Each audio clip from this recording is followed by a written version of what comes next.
Coucou les béliers, donc je vais faire votre guidance pour ce mois de novembre 2021. Donc je vais utiliser pour cette guidance l'oracle des reflets de Célia Melesville, le tarot de Déborah, Histoire de sorcière de Deborah Blake et Elisabeth Alba, ainsi que l'oracle lumière de Patrick Joe. Et pour terminer, une carte de l'oracle message des guides de Mélanie Delaudier. Donc je vais commencer. Non, je sais pas pourquoi chaque fois je vais commencer par le tarot, mais non. Parce que, on va dire que là, c'est l'oracle lumière. Ça va nous parler un petit peu de ce qui pourrait se passer éventuellement. Hein. N'oubliez pas qu'on a notre libre arbitre, que c'est une guidance générale. J'aimerais bien savoir un petit peu sur quel pied danser et après voir un petit peu sur quoi travailler ou quelles sont les énergies.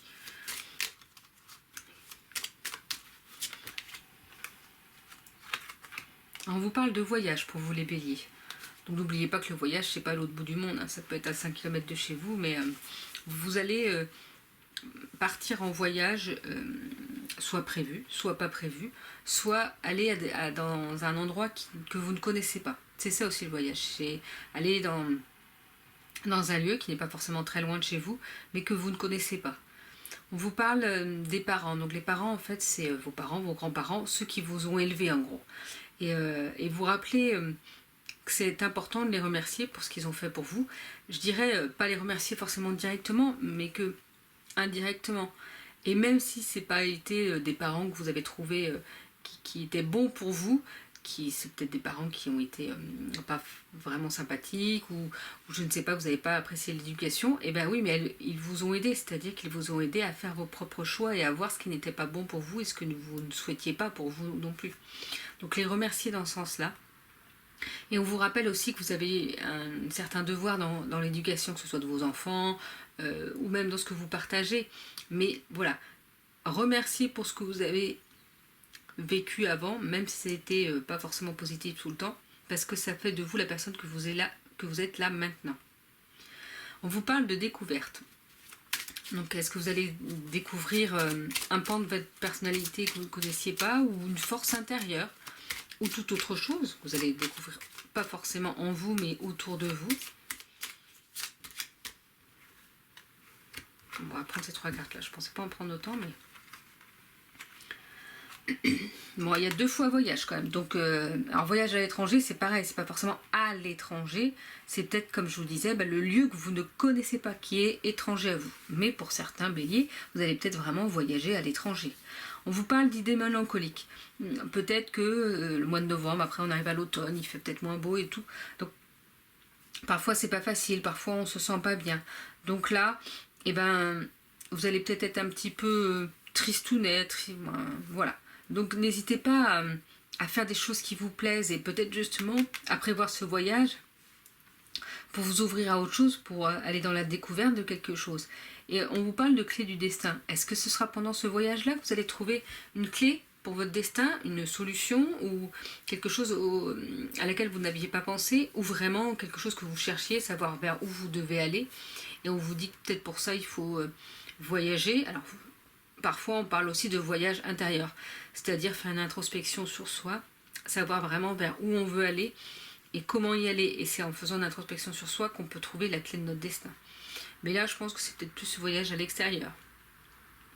Donc allez à un endroit nouveau, un endroit peut-être un endroit où vous voulez aller depuis un petit moment et que vous vous êtes dit bah non je pouvais pas, puis là c'est le moment. Donc profitez-en pour vous ressourcer ailleurs. Dans un lieu que vous ne connaissez pas, ça va vraiment vous apporter beaucoup pour vous en fait. On va voir avec le tarot ce qu'il peut dire pour les énergies du mois de novembre. Pour vous. Voir si c'est en corrélation ou pas. Mais par rapport aux idées mélancoliques, n'hésitez pas justement à écouter de la sonothérapie. Vous voyez là je vous fais la guidance et en fait j'écoute en même temps avec un casque, hein, parce que vous ne me voyez pas. Mais j'écoute de la sonothérapie pour justement m'aider à me centrer, m'aider à, comment dire, à être bien. Et la sonothérapie, ça peut aider pour pas mal de choses. Et ben on a le chariot. Et là justement on voit avec le chariot qu'il y a 2 directions. Quelle direction aller? Vers où vous allez aller? Vous ne savez peut-être pas encore. Et justement, ce voyage va peut-être vous donner cette clé, cette réponse. Et on a le roi d'épée. Le roi d'épée d'ailleurs qui montre sur ce livre avec son épée, tiens c'est là. Alors c'est pas une carte, mais on va voir un petit peu ce qui se dit dans le livret. Alors le chariot en plus c'est une arcane majeure, donc c'est sûrement une importance. Donc pour le chariot, on vous dit qu'il peut être difficile de choisir un chemin, surtout si les deux ont l'air attirants. Demandez-vous ce que vous désirez vraiment et quels efforts vous êtes prêt à faire pour l'obtenir. Quoi qu'il arrive, ne laissez personne faire ce choix à votre place. C'est à vous de prendre la décision qui vous façonner votre avenir. Choisissez avec sagesse et avancez avec assurance, en chassant, pas du tout en chassant, mais en sachant, c'est mieux, que vous êtes capable de faire ce voyage. Donc voilà, si vous êtes en doute par rapport à un choix, voilà, écoutez-vous. Vous êtes capable de faire ce choix. Donc écoutez-vous. Voyez ce qui est le plus important pour vous. Ce qui est le mieux, ce qui vibre le plus. Et donc pour le roi d'épée, ça va peut-être être une réponse. Si le roi d'épée apparaît dans un tirage, comme tous les rois, il peut représenter un personnage masculin puissant, mais qui n'est pas attaché à vous sur un plan émotionnel. Un patron peut-être, ou un mentor qui enseigne mais ne développe pas de lien plus profond. C'est quelqu'un qui vous soutient parce que vous êtes dans le vrai, ou parce qu'il sent que c'est son devoir, mais pas par amour ou par sentiment. Ce qui ne signifie pas que vous ne puissiez pas accepter son aide. Ne faites simplement pas l'erreur de la prendre pour ce qu'elle n'est pas. Si cette carte est dans une position où elle vous représente, elle peut indiquer que vous réagissez avec logique ou par sens pratique sans prendre en compte les problèmes émotionnels. Elle peut aussi éventuellement être un appel à garder votre calme. Par rapport aux idées mélancoliques, ça parle aussi, et par rapport à ce choix justement de voir en vous qu'est-ce que vous voulez faire. Donc on va voir un petit peu. Alors, donc ça c'est l'oracle des reflets. Donc les cartes sont assez spécifiques. Des fois les messages ne sont pas forcément tout à fait clairs, donc je lirai les messages clés que Célia Mélesville veut transmettre par rapport à ces cartes. Donc là on a la carte de l'entraide. Elles sont magnifiques. Et de l'armure. Donc je pense que là on vous dit que soit vous allez être dans des énergies d'entraide, vous allez pouvoir aider les autres, les soutenir, leur tendre la main, ou, et ça peut être les deux d'ailleurs, ou c'est quelqu'un qui va vous aider, qui va vous tendre la main, et on vous rappelle de ne pas la refuser. Après ça peut être justement d'un, comment on dit, pas donnant, j'aime pas trop cette expression là, parce qu'on donne pas pour recevoir, on donne parce qu'on a envie de donner, ça faut pas l'oublier. Pas attendre en retour parce que parfois on n'aura jamais de retour. Et alors si vous l'avez donné, c'est parce que vous aviez envie de le donner. Mais là on vous parle vraiment de cette entraide qui sera très présente pendant ce mois de novembre. Et on vous parle d'armure. Alors peut-être que justement vous voulez mettre une armure pour refuser toute aide extérieure, parce que pour vous dire je suis assez fort, j'ai pas besoin de l'aide des autres, c'est être faible de demander de l'aide des autres ou d'accepter de l'aide des autres. Ben non, c'est pas être faible. On n'arrive pas à avancer dans la vie forcément tout seul. On peut s'écouter, comme je le dis souvent, c'est très important de s'écouter, mais c'est important aussi de recevoir l'aide des autres et le soutien des autres, que ce soit pour l'entraide, mais ça peut être pour autre chose, c'est-à-dire que là on vous dit d'enlever votre armure.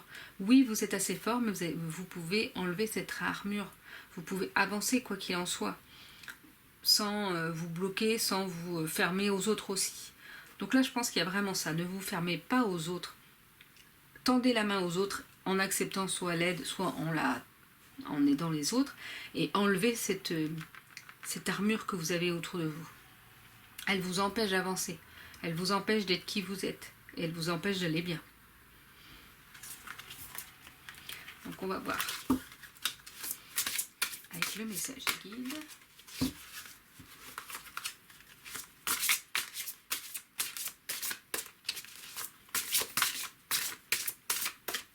Alors, pour les béliers. Oula, ah bah elle s'est lancée. Alors, tu apprendras de tes erreurs comme de tes réussites.